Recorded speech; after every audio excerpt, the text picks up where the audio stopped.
Presenta Sensus. Descubrí la nueva línea de jabones líquidos Sensus y sentí la diferencia. Bien, ¿qué opinan entonces de estas medidas que propone el gobierno? ¿Cuán sustentables les parece que pueden ser? ¿Cuánto van a remediar la situación actual? ¿Qué opinan? A ver, ¿por dónde empezamos? Vero, empieza vos. Bueno, por un lado, yo lo primero que tengo que destacar es el tono, ¿no?, del ministro de Trabajo. Creo que es un tono de preocupación, es un tono realista, porque podría decir, lo que pasa es, como acá se ha escuchado en estas últimas horas, ¿no?, es que alcanzamos un pico de puestos de trabajo y ahora estamos bajando porque... Me parece que lo primero que hay es una cuestión que tiene que ver con compartir una preocupación, algo que está sucediendo, hay un realismo. Sí. Eso es bueno. Igual ya se está dando la trascendencia o se está trayendo la situación de Argentina. Es que la situación de Argentina es verdaderamente preocupante. Sí, bien, ¿no? y seguramente va a influir. Va a influir. Pero estamos hablando de una etapa en la que no necesariamente es la explicación para la pérdida de los 45 No es la explicación para eso, pero sí puede ser una situación que empeore todavía más de cara a una temporada turística. Ya hay algunos operadores que están diciendo que, bueno, las reservas y demás no están siendo las que fueron. Hay una incertidumbre muy grande en la República Argentina y creo que eso también es un elemento a tener en cuenta que podría complicar la situación. Ahora, que estas leyes, que yo creo que pueden tener sus matices y algunas partes que me gustan más, otras menos, vayan a solucionar esto, parece muy difícil, porque hoy escuchaba, por ejemplo, a los representantes de las cámaras empresariales decir, el asunto no es que nosotros vamos a contratar jóvenes porque exista un subsidio de 6.000 pesos. El asunto es que nosotros no vamos a contratar a nadie, ni con subsidio o sin subsidio, porque no tenemos trabajo para ofrecer. La gran mayoría está pensando en reducir su plantilla para el próximo año y entonces me parece que estas medidas solas, por sí solas, no van a representar un cambio mayor. Tal vez que esto con un paquete de incentivos en otras áreas, con el tema de los costos energéticos, con algunos elementos que ayuden a mejorar la competitividad de algunos sectores muy comprometidos. En lo que va de este año, más de 60 empresas se presentaron a concordato y la gran mayoría de ellas son del agro y de la construcción, dos sectores claves para nuestra economía. Por sí solas no creo que sean la solución del tema. Bien, ¿qué opinan por acá? ¿Cuál es el punto de partida de esta situación? ¿Por qué se genera esta situación? En primer lugar, me parece que hay que circunscribirlo. ¿Dónde ocurre esto? En Uruguay hay, más o menos, números redondos, 1.700.000 personas en condiciones o en edad o en aptitud de trabajar. De ese 1.700.000 personas, hay números redondos, estoy haciendo, números redondos, 270.000 personas que trabajan en el Estado. Ahí no tenemos un problema de desocupación. ¿Estamos de acuerdo? El problema de desocupación lo tenemos en el sector privado, no en el público. O sea que estamos hablando de la situación que afecta, números redondos, 1.450.000 personas. ¿Por qué tenemos problemas allí? Porque hay un desequilibrio en el mercado de trabajo. ¿Qué es lo que está pasando? ¿Cómo se genera, cómo se llega al punto de equilibrio en el cual las personas obtienen el trabajo que buscan a un salario que les permita salir adelante? ¿Cómo se llega a ese punto de equilibrio? ¿Qué es lo que sucede para que eso ocurra? ¿Es algo mágico? ¿Es el gobierno que sale a repartir puestos de trabajo? No, no funciona así. Los trabajos no se crean por leyes. Quizás hay situaciones coyunturales en las cuales una ley puede ayudar en un momento determinado. ¿En concreto subsidiar nuevos empleos? Una cosa muy breve, muy concreta en una situación de emergencia, pero esa no es una solución estructural, repito, porque los trabajos no se generan por decreto del gobierno, se generan como consecuencia de determinadas condiciones que ciertos sectores de la economía tienen para, digamos, desarrollarse y evolucionar. Caso concreto, por ejemplo, sectores que no existían hace unos años, el sector de la informática. Hoy la desocupación del sector informático es cero y las empresas se pelean por encontrar el recurso humano y están dispuestas a pagar por encima de los salarios que se acuerdan en los consejos respectivos. O sea, el valor que ese trabajador le aporta a la empresa permite que se paguen determinados salarios. Eso no ocurre en otros sectores. Permanentemente se están destruyendo y creando empleos. Estamos viendo todos los días cómo se cierran puestos de trabajo en los supermercados, por ejemplo. Permanentemente, en los ómnibus, que se va eliminando el puesto de guarda. Permanentemente se van destruyendo y creando empleos porque así funciona la economía. Cuando no se entiende bien cómo funciona, empiezan los problemas. ¿Cuál ha sido la preocupación principal del mundo del trabajo en Uruguay? El salario, no la cantidad de trabajo, ha sido el salario. Y todas las negociaciones y los conflictos tienen que ver con el salario. Entonces, para algo están las pero ¿qué es lo que sucede? Las negociaciones. Y redondeo con esto, Victoria. Sí. Cuando uno fija el precio de algo, no puede simultáneamente fijar la cantidad. Tú podés fijar y acordar un salario X en determinado sector, pero al mismo tiempo no podés fijar la cantidad de trabajo. Por lo tanto, cuando se le da al empresario determinado valor, porque el salario es un precio, se le da el valor a la fuerza de trabajo, eso hace que se ajuste la cantidad de trabajo. Si está muy por encima de la productividad marginal del trabajo, la cantidad de empleo va a bajar. Entonces, si no se entiende el mecanismo ese, no hay ninguna ley que pueda solucionar el problema. ¿El problema está en ese mecanismo, Guillermo? No. Ha crecido en estos últimos 14 años, ha crecido ha crecido sustantivamente el trabajo y el salario. El salario creció en un 57% sobre el valor real y se crearon 300.000 puestos de trabajo, de los cuales ahora se pierden 45.000. En el manual de cualquier libro de economía, cuando analiza una sociedad, un sistema de economía capitalista como es el nuestro, se habla de lo que son los ciclos económicos. En los ciclos económicos hay periodos de crecimiento y periodos de recesión. Uruguay desde hace 14 años es un caso casi milagroso de que la recesión que hay no es recesión, es crecimiento. El problema ¿cuál es? Es que nos veíamos fenómeno cuando crecíamos a un 7, un 8, un 9%, y ahora cuando crecemos a un 3, cuando está previsto crecer a un 3%, o a un 2,4%, como los catastrofistas de CPA Ferrer son los datos que dan, lo vemos como un problema. Lo vemos como un estancamiento o como una recesión. Hoy leía en búsqueda porque a veces se dice, no, lo que pasa es que a los empresarios les va mal y no sé qué. Bueno, los patrones... O sea, ¿no hay relación entre el aumento salarial, de la masa salarial, y el desempleo? ¿No hay ninguna relación para ti? Ese es el viejo discurso del liberalismo económico. Bajemos los salarios porque si no se van a quedar sin empleo.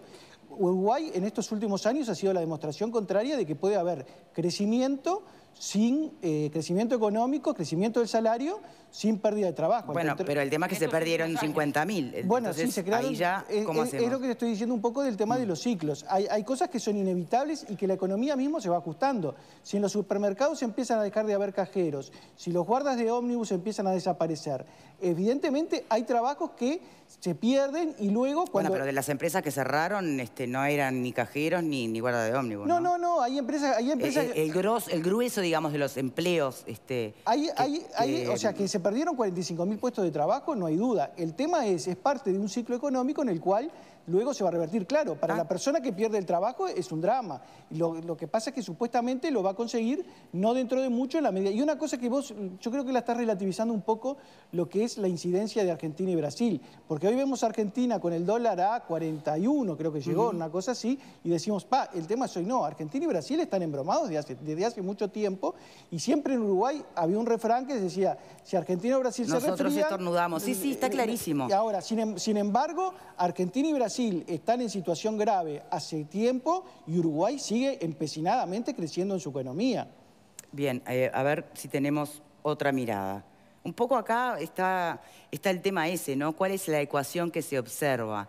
El vínculo del salario con la generación de empleo, la pérdida de empleo, el aumento salarial. Claro. Están las dos escuelas. Graciano planteaba la otra. La realidad mostró que se subió el salario, subió el empleo y subió la economía. Eso ocurrió cuando las circunstancias lo permitían. No fue fruto de un acuerdo, vamos a subir al mismo tiempo todo. Eso funcionó porque los precios internacionales lo permitían.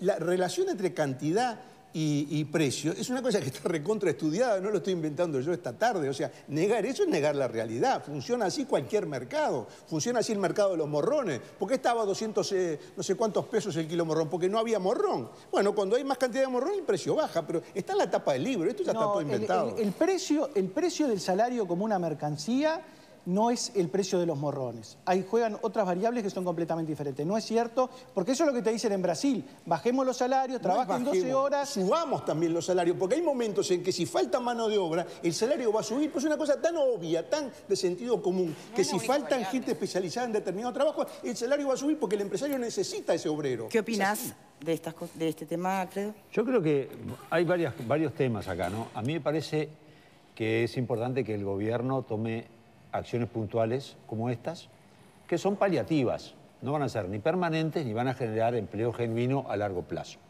Se perdieron 45.000 trabajos, se van a perder muchísimos más. Se está hablando que en los próximos 10 años, 15 años, un 40 o más % de los trabajos que hoy conocemos desaparecen.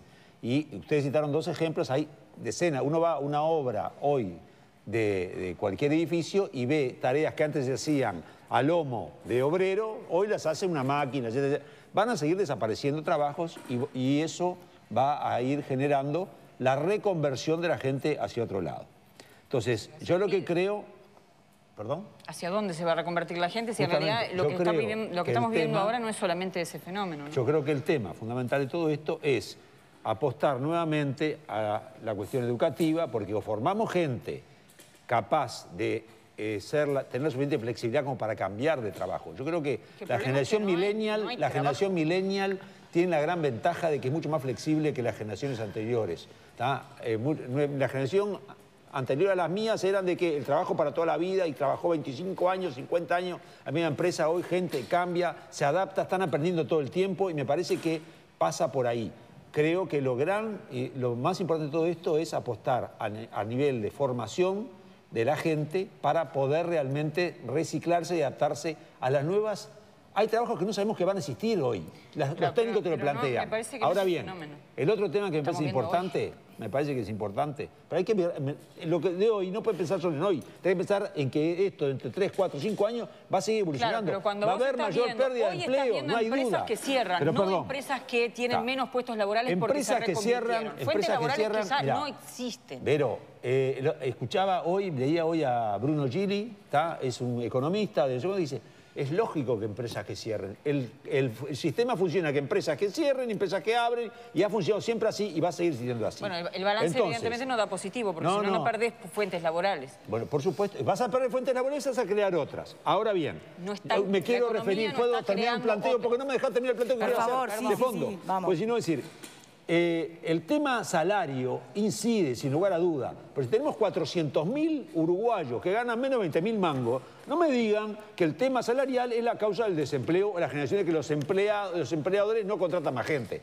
No tenemos trabajos con salarios suficientemente dignos como para que esa sea la causa de que las empresas no tomen gente. Es decir, realmente creo que el salario influye, pero no influye tanto como se quiere atribuir. Y no nos olvidemos que los salarios en general se fijan en el Consejo de Salarios. Y en el 90% de los casos de los consejos de salarios se fijan con acuerdo de las 3 partes.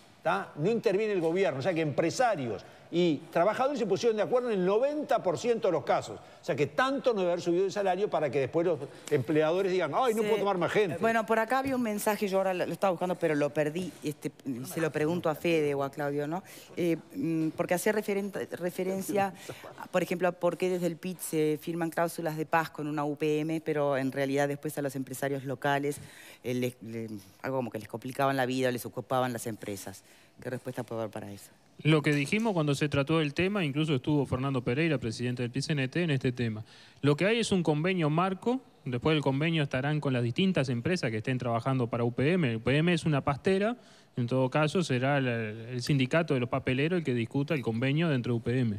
Lo que hay es para la construcción de la planta, es un convenio marco que establece determinadas cláusulas. El PIT-CNT le ha dicho a todos los empresarios, si quieren firmar el mismo convenio marco, el PIT-CNT está abierto y va a firmarlos si aceptan las mismas condiciones, las mismas cláusulas y los mismos cupos de capacitación, trabajo, empleo, que establece el convenio marco. Es un convenio marco. Todavía no ha firmado convenio con ninguna empresa.